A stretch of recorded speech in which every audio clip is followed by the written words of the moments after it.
नमस्कार। मैं वसंत शावरीकर अपने YouTube चैनल ज्योतिष प्रसार में आप सबका स्वागत करता हूँ।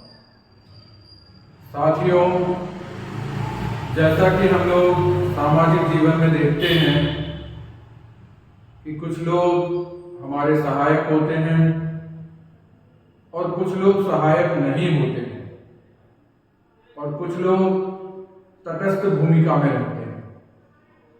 वैसे ही जब हम लग्न कुंडली का विश्लेषण करते हैं तो हमें इस बात को ध्यान रखना चाहिए कि कौन ग्रह लग्न के लिए कारक है और कौन सा ग्रह लग्न के लिए अकारक है और कौन सा ग्रह तटस्थ भूमिका में है। क्योंकि ज्यादातर जो मित्र ग्रह होते हैं, जो लग्न के मित्र ग्रह होते हैं, वो अधिकांश कारक ग्रह होते हैं, सपोर्ट करने वाले ग्रह होते हैं, और जो शत्रु ग्रह होते हैं वो अकारक होते हैं। तो पहले हम जान लें कि मित्र कौन है और शत्रु कौन है। यहां पर हमने 7 ग्रहों को लिख के रखा हुआ है, क्योंकि राहु और केतु के पास में कोई भाव नहीं है, वो किसी भी भाव के स्वामी नहीं है, न वो किसी लग्न के स्वामी होते हैं। सूर्य, चंद्र, मंगल और गुरु यह आपस में मित्र हैं, इसलिए इनको हमने मित्र ए लिखा हुआ है, एक कैटेगरी। और दूसरे ग्रुप में शुक्र, शनि और बुध ये आपस में मित्र हैं। तो इनकी भूमिका आपस में सहायक है और इनकी भूमिका आपस में सहायक है। अब यहां चर्चा करते हैं मेष लग्न की। तो मेष लग्न में यदि कारक देखें तो सर्वाधिक कारक ग्रह गुरु होता है, क्योंकि गुरु नवम भाग्य भाव का स्वामी है, लग्नेश का मित्र है। यहां हमने आपको बताया कि मेष लग्न का स्वामी ग्रह मंगल है और गुरु मंगल के मित्र ग्रहों में है।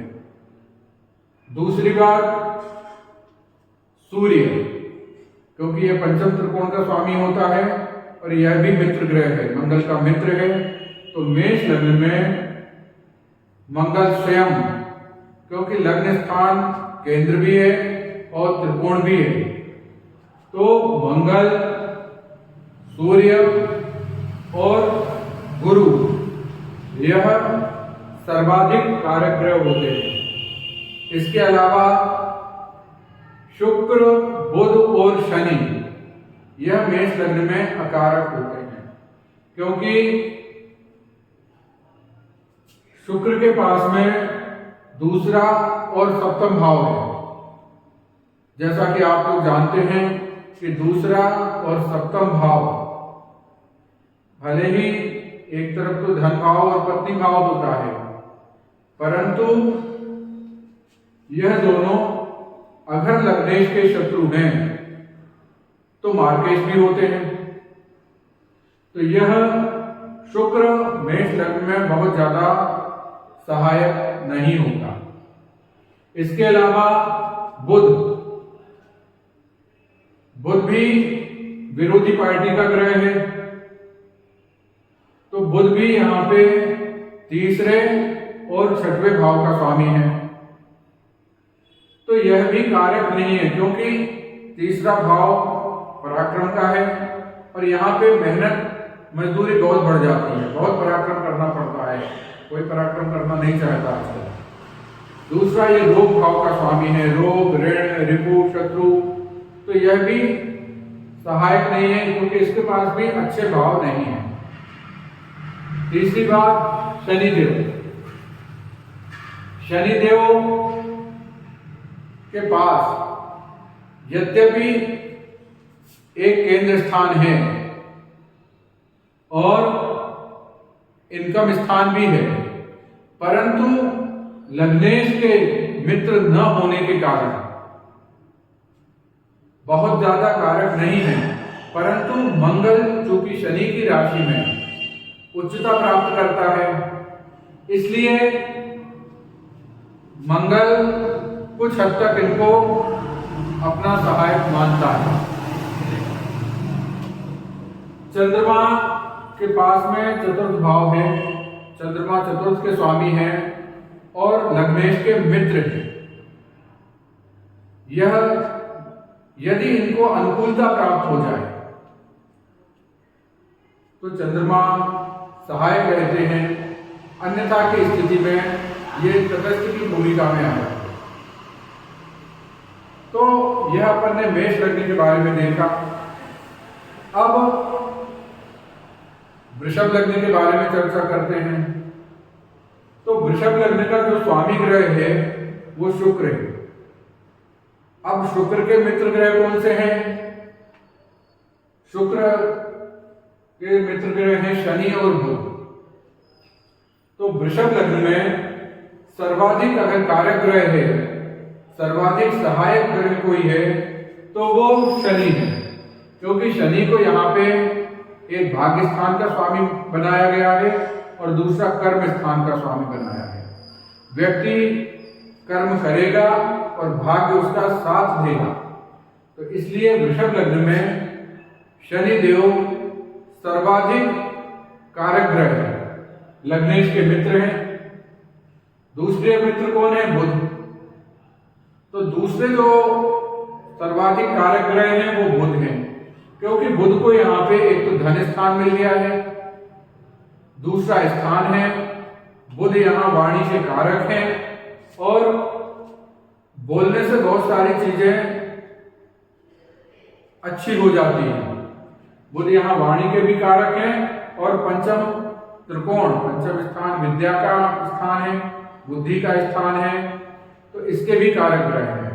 और विद्या, बुद्धि और वाणी और धन के द्वारा सब कुछ प्राप्त किया जा सकता है। तो दूसरे नंबर पे शुक्र ने अपने मित्र बुध को दूसरा और पंचम भाव दिया। क्यों?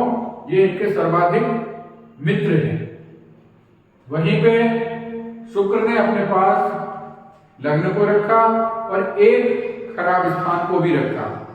तो शुक्र यहाँ पे तटस्थ की भूमिका में है, मतलब अगर उनको अनुकूलता मिल जाएगी तो वो बहुत अनुकूल हो जाएंगे, पर अनुकूलता नहीं मिली तो फिर सामान्य रहेंगे।